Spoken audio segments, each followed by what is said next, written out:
주변 분들 중에 아마 그런 분들이 좀 있을 것 같긴 한데요. 저도 주변에 보면 뭐 3월 며칠 이후에 텔레비전 뉴스 안 본다, 막 힘들다 이런 분들도 있는 것 같은데 실제로 하여튼 대통령 선거를 하다 보면 국민의 절반은 이겼다고 환호하지만 또 절반은 패배감, 열패감을 갖고 살아야 되고 이런데 혹시 그런 분들에게 한 말씀 하신다면 어떠세요? 뉴스 안 보겠다는 사람들.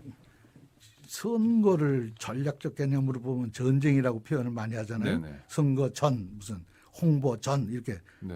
전자가 들어가는 한은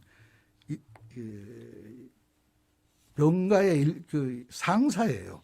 승패는. 네, 그렇죠. 따라서 그 일에 대해서 뭐 굉장히 뭐 졌다고 실망하는 것도 문제지만 됐다고 또 우쭐대고 또 기뻐하는 것도 좀 이상한 거고, 최근에 형태를 보면 당선자도 내가 보기엔 네.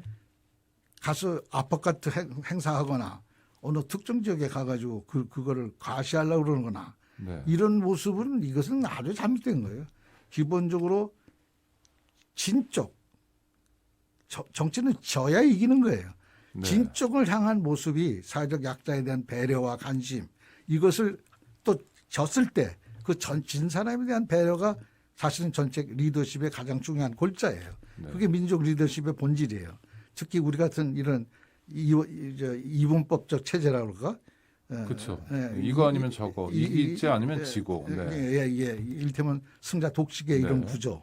그리고 이게 완전히 이를테면 정글에 버치기 그냥 적용되는 승자 독식의 원칙. 이런 정치가 계속되는 한은 이런 식으로 계속 연결될 수밖에 없거든요. 네. 그래서 누가 끊어줘야 돼요. 누가 끊냐? 승자가 끊어야 돼요.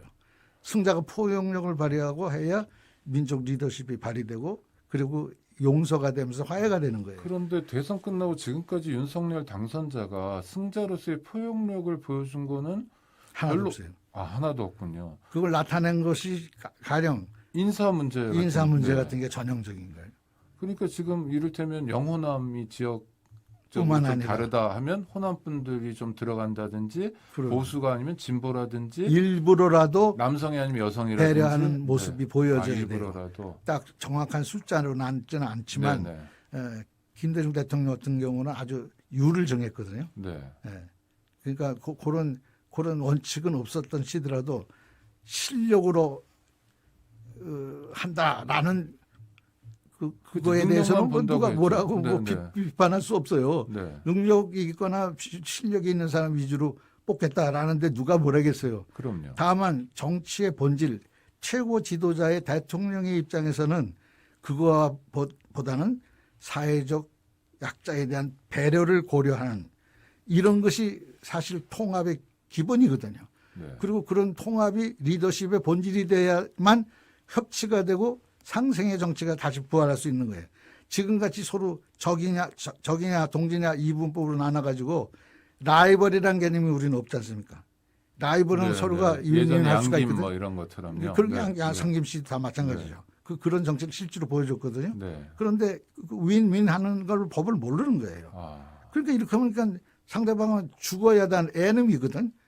죽어야 될 상대예요. 그러니까 뭐 무조건 그냥 싹쓸이로 그냥 승자는 다 독식해가고 나머지는 그냥 무릎 꿇고 그냥 꿇고 아니면 감옥 가고 이런 식의 정치에 지금 익숙해 있다 이거예요. 이걸 누가 끊느냐? 대통령이 끊어야 된다 이거예요. 근데 여태까지 하나도 안 해서 더 아쉬운데 그거는 정치의 불행만이 아니라 국가적 불행 아닙니까? 그렇습니다. 국가가 계속 그런 패턴으로 앙심을 갖게 되고 복수심을 갖게 되고 하면 정말 큰일인데